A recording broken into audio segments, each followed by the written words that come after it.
Dr. Halbrook laughed, not a chuckle, a full, theatrical laugh that echoed off the sterile walls of exam room 4. I sat on the crinkly paper in a thin gown, arms wrapped around my ribs because even breathing hurt lately, and he laughed at me. "You really think something's seriously wrong?" he said, shaking his head like I'd just told him the earth was flat. "Sweetheart, you're 29. You're not dying. You're anxious." My hands were shaking, not from nerves, from exhaustion. I'd lost 12 pounds in 5 weeks. My heart raced at random. I woke up drenched in sweat. My hair was falling out in clumps. "I'd really like some tests," I said quietly. "Blood work, maybe imaging." He sighed, loud and annoyed. "We did blood work 3 months ago. Everything was normal. But it's gotten worse since then." He typed something into his computer without looking at me. "It's health anxiety, very common in young women, especially ones who spend too much time on Google." I felt my throat tighten, not from tears, from rage I couldn't show. So I reached into my purse and pulled out my phone. "Do you mind if I record this, just so I remember your instructions?" He barely glanced up. "Sure, whatever helps." I pressed record. The appointment lasted 11 more minutes. He prescribed Xanax, suggested yoga, and told me to stop catastrophizing. He didn't touch me, didn't examine me, just typed, talked, and dismissed. When I left, I kept my face blank. The nurse at the desk smiled at me, but it wasn't warm. It was pitying, like she'd seen this before, like she knew exactly what had just happened in that room. I walked to my car slowly, phone still recording in my hand. I didn't stop it until I was sitting in the driver's seat with the door locked. Then I played it back. His voice sounded even worse the second time. Condescending, cruel. I saved the file, labeled it Appointment 1, Dr. Halbrook. Then I sat there for 20 minutes, staring at the clinic entrance. Other people walked in and out. Some looked sick, some looked scared. I wondered how many of them would sit in that same room and hear the same laugh. My chest hurt. My hands were still shaking, but I didn't cry.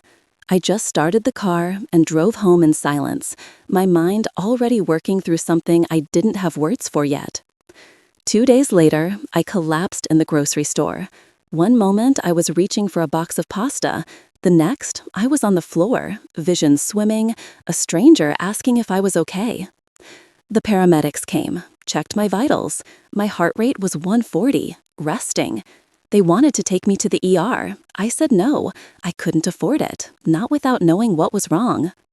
They made me sign a waiver. I drove myself home, gripping the steering wheel so hard my knuckles went white. I sat on my couch and opened my laptop. Typed in my symptoms again: weight loss, heart palpitations, sweating, hair loss, fatigue. The results were terrifying. Thyroid disorders, autoimmune diseases, cancer. But Dr. Halbrook had said I was fine. He'd said it was anxiety. I closed the laptop. I opened my phone, listened to the recording again. This time, I heard something I'd missed before. When I asked for tests, he'd said, "We did blood work 3 months ago." But he hadn't said what they tested for. He hadn't said the results. He'd just said normal. I opened the patient portal on my phone, logged in, clicked on lab results, scrolled back to 3 months ago. And that's when I saw it. The lab results from 3 months ago were incomplete. Only a basic metabolic panel. No thyroid check, no autoimmune markers, nothing that would explain what was happening to me now. I stared at the screen. He'd made it sound like I'd been thoroughly tested, but I hadn't, not even close. I screenshotted the results, saved them in a new folder on my phone. Didn't name it yet. I wasn't sure what I was building. I spent the rest of the night researching. Not symptoms, patient rights, medical negligence, standards of care. I read about women who had been dismissed by doctors, women who died because no one believed them, women who'd fought back. Most of them lost, but some didn't. I made a list of questions. What tests should have been ordered? What symptoms require follow-up? What constitutes medical dismissal? By 3 a.m., I had pages of notes. My eyes burned, my body ached, but my mind felt sharper than it had in weeks. I wasn't Googling symptoms anymore. I was Googling strategy. The next morning, I called the clinic and requested a full copy of my medical records. The receptionist said it would take 5 business days and cost $12. I said that was fine. Then I made another call to a different doctor. While I waited for my records, I logged into the patient portal again. This time, I read the doctor's notes for my last appointment, the one where he'd laughed. Patient presents with vague complaints of fatigue and palpitations. Effect dramatic, likely health anxiety. Reassured and prescribed anxiolytic. Patient insisted on further testing despite normal labs. Attention-seeking behavior noted. I read it 3 times. Dramatic. Attention-seeking? He'd written that about me, in my permanent medical record. Words that would follow me to every doctor I saw next. Words that would make them doubt me before I even opened my mouth. I took a screenshot, added it to the folder. Then I did something I hadn't planned. I opened a new document on my laptop and started typing. Everything I remembered from the appointment, his tone, his words, the way he'd dismissed me without an exam, the way he'd laughed. I wrote for an hour. When I finished, I had 3 pages. I saved it, titled it, Account Dr. Halbrook. My phone buzzed, a reminder. New patient appointment with Dr. Keely Frost, tomorrow at 2 p.m. I didn't sleep that night. I kept thinking about those words. Dramatic, attention-seeking. He thought I'd just go away, take the pills, stop asking questions. He was wrong. The waiting room at Dr. Frost's office was smaller, quieter. I sat with my folder of screenshots and notes, trying not to look as nervous as I felt. A woman sat down next to me, mid-40s, tired eyes. She glanced at the paperwork in my lap. "First time here?" she asked. I nodded. She smiled faintly. "You'll like Dr. Frost. She actually listens." "I'm coming from Dr. Halbrook," I said, testing the waters. Her expression changed, hardened. "Oh, you know him?" She looked around, then leaned closer. "He told me my stomach pain was stress, sent me home with antacids. Turned out I had gallstones, had to have emergency surgery when one blocked my bile duct." She paused. "He never apologized." My heart started pounding. "Did you report him?" She shook her head. "What's the point? It's his word against mine, and he's been here 20 years. The nurse called her name. She stood, gave me a sad smile. "Good luck." I sat there, staring at the floor. She wasn't the first. She couldn't be. When my name was called, I stood slowly, walked into the exam room. This time, I brought the folder. That night, I created a physical folder, not just digital. I went to the store and bought a 3-ring binder, dividers, page protectors. I came home and started organizing everything. Section 1, Recordings. I printed the transcript I'd made from the audio, added timestamps. Section 2, Medical Records. The incomplete lab results, the dismissive notes. Section 3, Research. Standards of care, patient rights, complaint procedures. Section 4, Witnesses. I wrote down what the woman in the waiting room had told me. No name yet, but I'd remember her face. I labeled the binder Clarity, because that's what this was. Not revenge, not anger, just a need to see things clearly, to document what was happening, to prove I wasn't imagining it. I placed it on my desk next to my laptop. It looked official, real. I didn't know what I'd do with it yet, but it felt important to have it. To know that if something happened to me, if I got sicker, if no one believed me, there would be proof. Proof that I'd asked for help. Proof that I'd been refused. I went to bed early that night. For the first time in weeks, I slept through the night. Not because I felt better, because I had a plan. Dr. Frost was younger than Dr. Halbrook. She wore sneakers under her white coat and didn't interrupt me once. I told her everything, the weight loss, the palpitations, the sweating, the fatigue. I showed her the screenshots of my incomplete labs. I told her about Dr. Halbrook's response. She listened, took notes. Then she looked up at me and said something that made my chest crack open. "I believe you." 3 words. That's all it took. She examined me, really examined me. Checked my thyroid, listened to my heart, looked at my skin, my hair, my nails. Then she sat down and started typing orders. I'm running a full thyroid panel, autoimmune markers, vitamin levels, and a few other things. We'll have results in a week. What do you think it is? I asked. I don't know yet, but something's clearly going on, and we're going to figure it out. I left that appointment with a lab slip and something I hadn't felt in months: hope. I went straight to the lab. They drew 6 vials of blood. I watched each one fill, dark red and real. Proof that this wasn't in my head. I drove home and added Dr. Frost's name to my folder, under Allies. 3 days later, I got a call from my insurance company. There was a problem with the lab order. Dr. Frost's office had submitted it as medically necessary, but the insurance needed documentation explaining why the tests were needed. Your primary care physician already ran labs 3 months ago, the representative said. We need justification for additional testing. My stomach dropped. The previous labs were incomplete. We'll need a letter from your current doctor explaining that. I called Dr. Frost's office, left a message. She called back that evening. I'll write the letter, she said. But Diana, you should know, your insurance might still deny it. Dr. Halbrook's notes say your symptoms are psychological. That's going to create barriers. Can I appeal? Yes, but it takes time, and they'll want documentation. I thanked her and hung up, sat on my couch staring at nothing. His words were following me, poisoning every step, making it harder to get help, making people doubt me before I even spoke.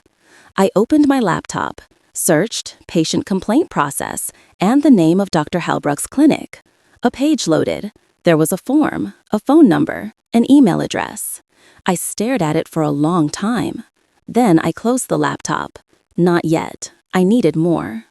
I spent the weekend reading, not medical articles, policy documents, the patient bill of rights, the state medical board's complaint guidelines, hospital grievance procedures. I learned that medical complaints required evidence, specific details, dates, documentation, witness statements when possible. I learned that complaints could take months to investigate, that most were dismissed, that doctors almost never faced real consequences unless there was a pattern. A pattern. I opened my binder, looked at the section labeled witnesses. 1 woman, gallstones, no name. I needed more, but I didn't know how to find them. Then I remembered something. The nurse, the one at the front desk who'd looked at me with pity. She'd seen this before. She had to have. I didn't have her name, but I had the clinic's phone number. The next morning I called, asked to speak to someone about scheduling. A woman answered. I recognized her voice. Hi, I said carefully. I was a patient of Dr. Halbrook's. I'm switching doctors, but I wanted to ask, off the record, has anyone else complained about him? Silence. Then, quietly, I can't discuss that. I understand, but if someone wanted to, how would they? Another pause. There's a patient advocate through the hospital system. I can transfer you. Thank you. The line clicked, rang, a new voice answered. Patient Advocacy, this is Simone. I didn't file a formal complaint that day. I just asked questions. Simone was kind but professional. She explained the process, how complaints were reviewed, what evidence was helpful, what outcomes were possible. Most complaints are resolved through mediation, she said. But if there's a pattern of behavior, it can trigger an internal review. What counts as a pattern? Multiplications, similar issues, documentation. I thanked her and hung up, made notes, added them to the binder.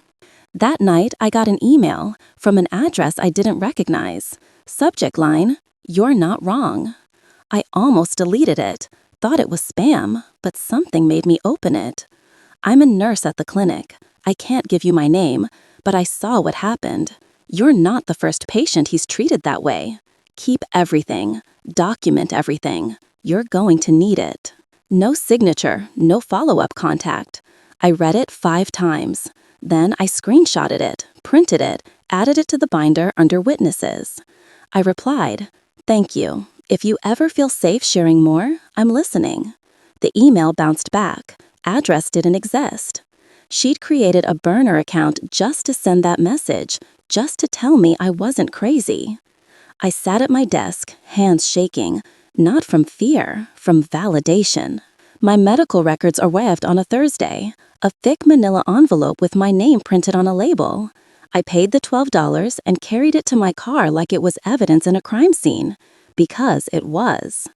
I spread the pages across my kitchen table.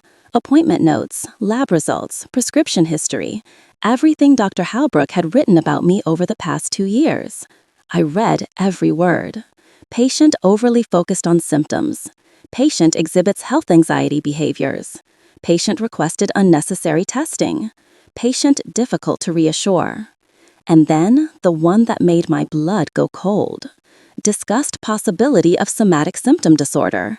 Patient resistant to psychiatric referral.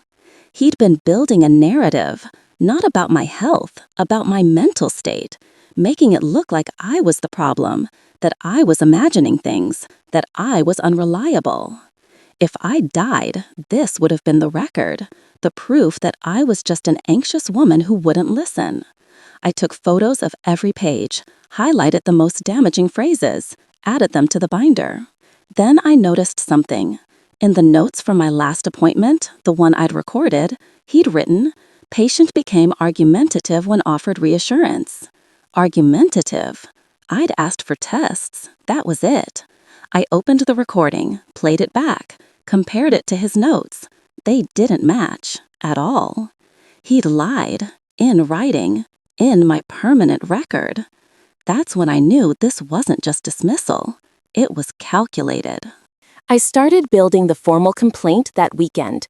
Printed forms from the medical board website, filled them out in careful handwriting, attached copies of everything: the recording transcript, the notes, the incomplete labs, the research on standard of care. I didn't submit it yet. I wanted to be sure. Wanted to make sure I hadn't missed anything. I made a checklist. Recording? Yes. Medical records? Yes. Proof of harm? Pending, waiting on Dr. Frost's test results. Witness statements, 1 anonymous email. I needed more, but I didn't know how to get it. Then Dr. Frost called. "Diana, your labs came back." My heart stopped. "And?" "Your thyroid levels are critically low. Your TSH is over 80. Normal is under 4. I didn't understand. What does that mean? It means you have severe hypothyroidism, probably Hashimoto's, an autoimmune condition. Left untreated, it can cause heart failure, coma, even death. The room tilted. How long have I had this? Hard to say. Months at least, maybe longer. Could it have been caught earlier if someone had tested for it? She paused. Yes, absolutely. Your symptoms were textbook. I closed my eyes. Thank you. I hung up, sat very still. Then I opened the binder and added a new section. Section 5, Diagnosis, Proof of Harm. Dr. Halbrook hadn't just dismissed me, he'd missed something that could have killed me. I went back to the clinic 2 days later, not to see Dr. Halbrook, just to drop off a form requesting a copy of his communications with my insurance company. The receptionist took it without comment. But when I turned to leave, I saw her, the same woman from the waiting room, the one with gallstones. She was at the desk, arguing quietly with the billing department. Her face was red, frustrated. I waited by the door. When she finished, I approached carefully. "Excuse me, we met a few weeks ago. You told me about Dr. Halbrook." She looked at me, surprised, then wary.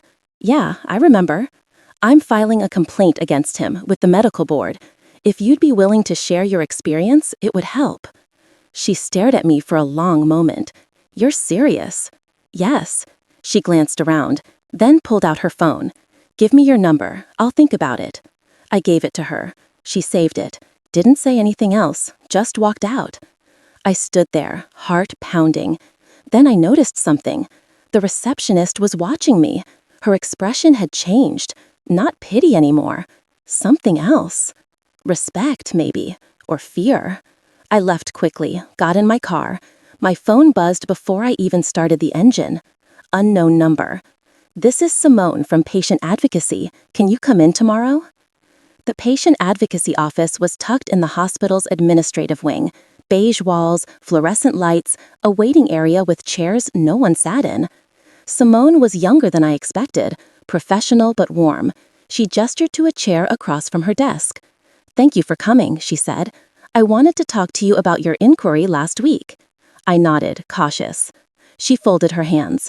"I can't share details about other complaints, but I can tell you that your name has come up in another conversation, a separate patient concern." My pulse quickened. "About Dr. Halbrook?" "I can't confirm that, but I wanted you to know that if you choose to file a formal grievance, it won't be viewed in isolation." I stared at her. She was telling me something without saying it outright. There were others. "What do I need to do?" I asked. She slid a packet across the desk. "Fill this out, attach any supporting documentation, submit it to this office and to the state medical board, both. What happens then? We investigate. If there's merit, it moves to a formal review."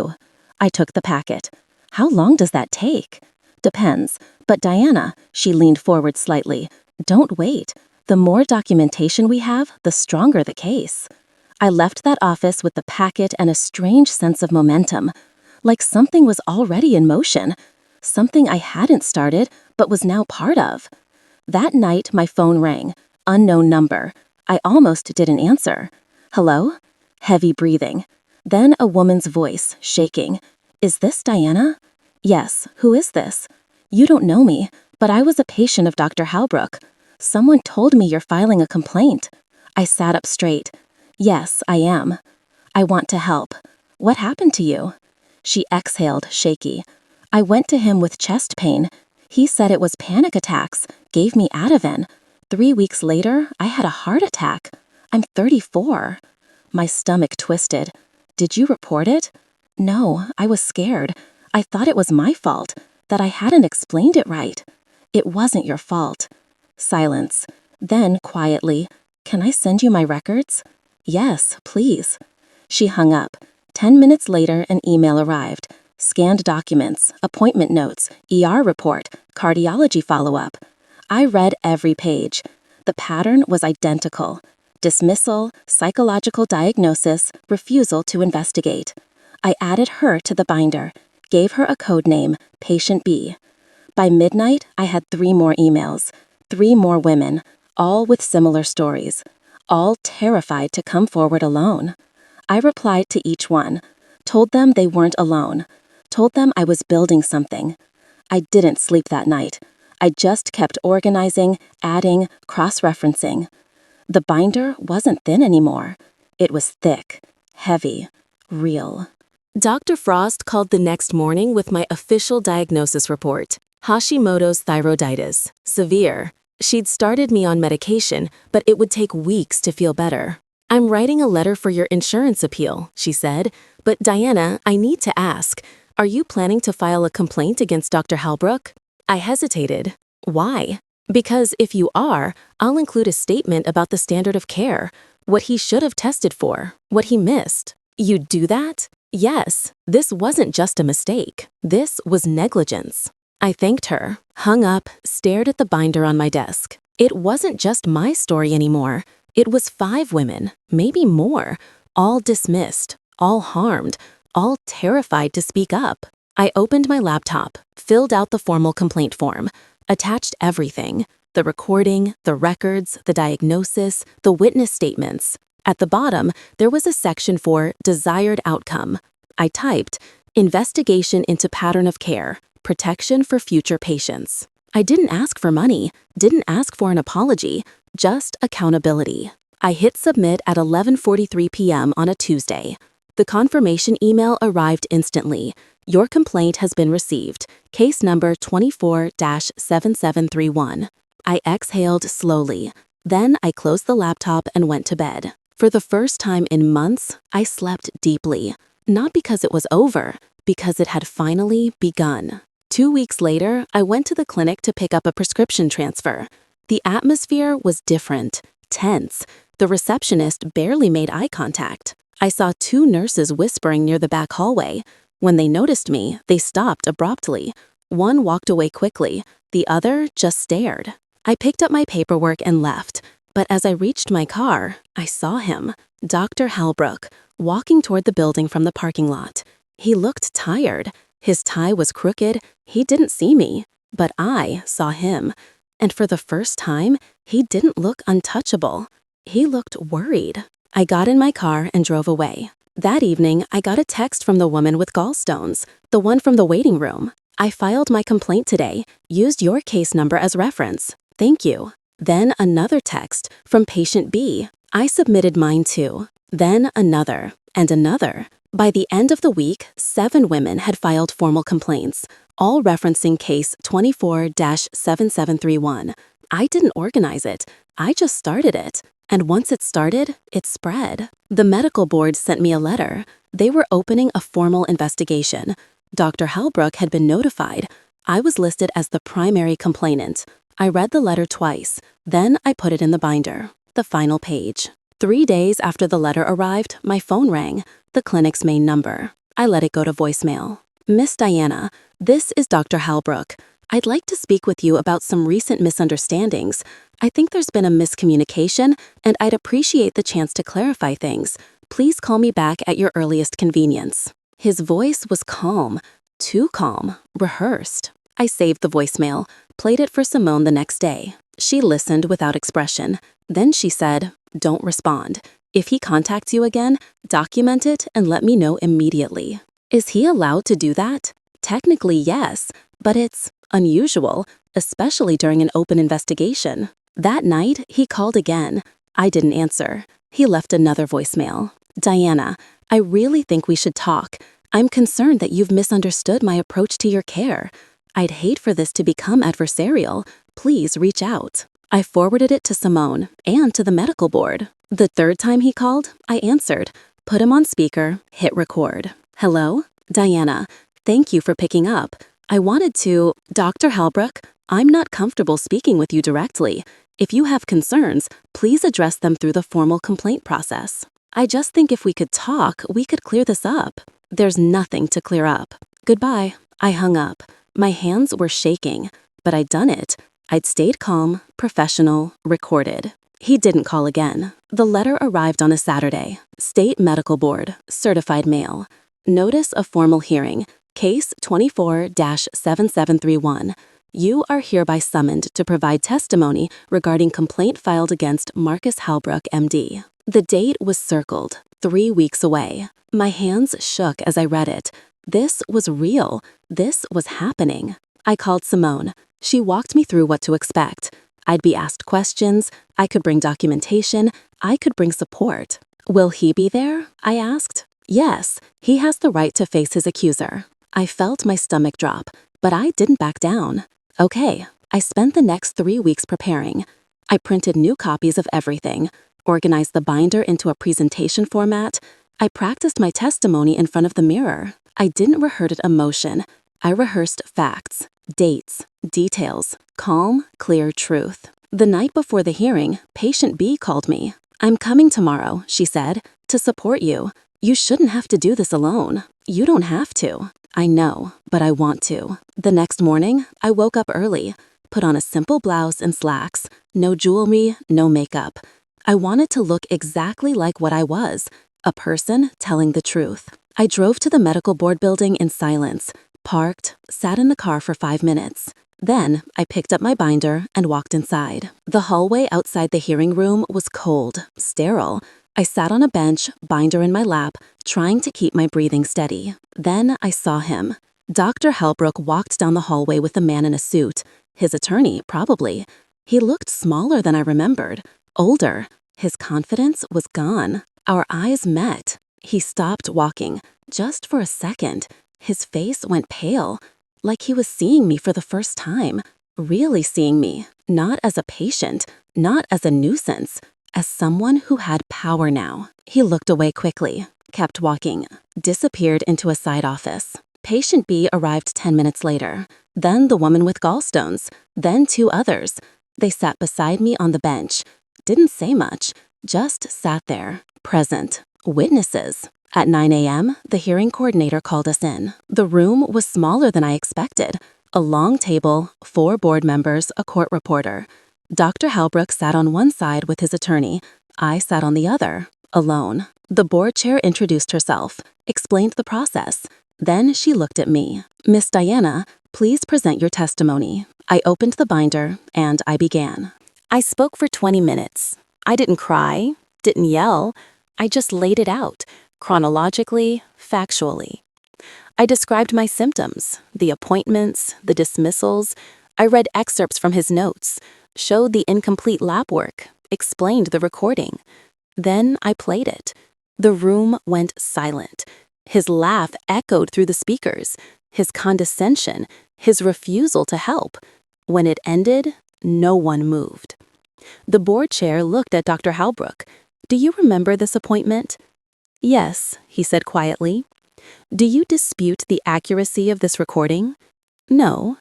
"Did you order follow-up testing after this appointment?" "No, I didn't believe it was necessary." "Why not?" He hesitated. "Her previous labs were normal." "But those labs didn't include thyroid function." "No." "Why not?" He didn't answer. The board chair turned to me. "Miss Diana, what was your eventual diagnosis?" "Severe hypothyroidism, Hashimoto's disease." She made a note. Then she looked at the other board members. "We have 6 other complaints with similar patterns, all from the last 18 months. Dr. Halbrook's attorney leaned forward. "My client has practiced medicine for over 20 years without incident." "Until now," the board chair interrupted. She wasn't rude, just factual, final. She looked at me. "Thank you for your testimony. We'll deliberate and issue a decision within 30 days. I stood, gathered my binder, walked out. The waiting room outside was full now. More women. 8, 10. Some I recognized from emails, some I'd never seen before. They'd all come, not to testify, just to be there, to show that this wasn't one angry patient. This was a pattern, a reckoning. One by one, they were called in. I waited. Patient B squeezed my hand before she went in. The woman with gallstones nodded at me. They were calm, ready. I sat in that hallway for 3 hours. When the last woman finished, we all walked out together. No one spoke. We didn't need to. 2 weeks later, I got the letter. The state medical board has found sufficient evidence of substandard care and conduct unbecoming of a licensed position. Dr. Marcus Halbrook's medical license is hereby suspended pending further review.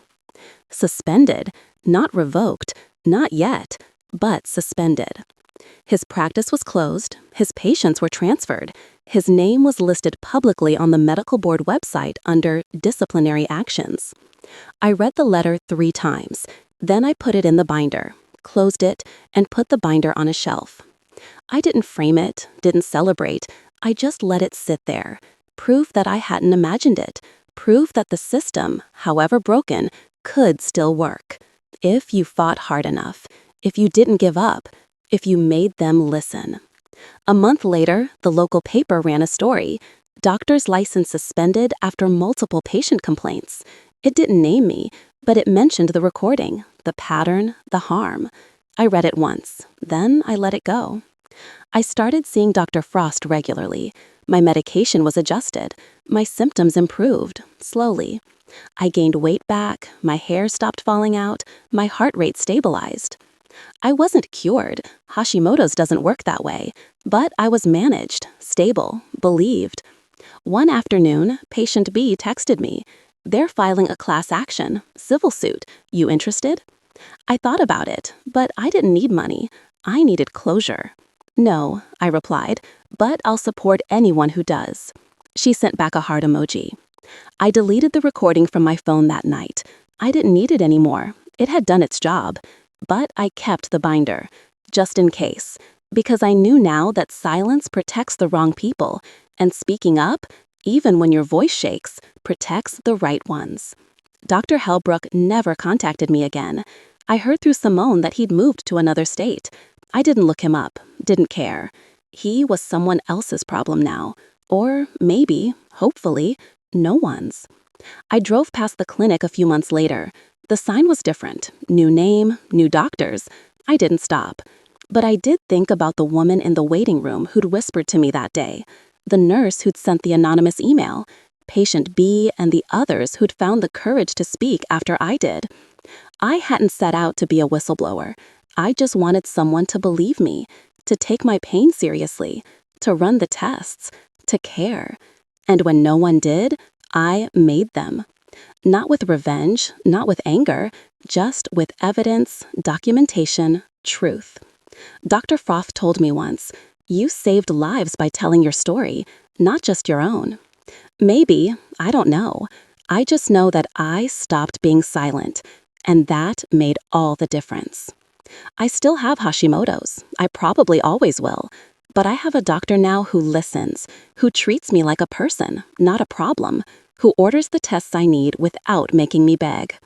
And I have something else, a folder on my laptop labeled letters, messages from women I've never met, women who read the news story, women who found my name through public records and reached out. Thank you for speaking up. You gave me the courage to file my own complaint. My daughter was being dismissed. I showed her your case. She got a second opinion.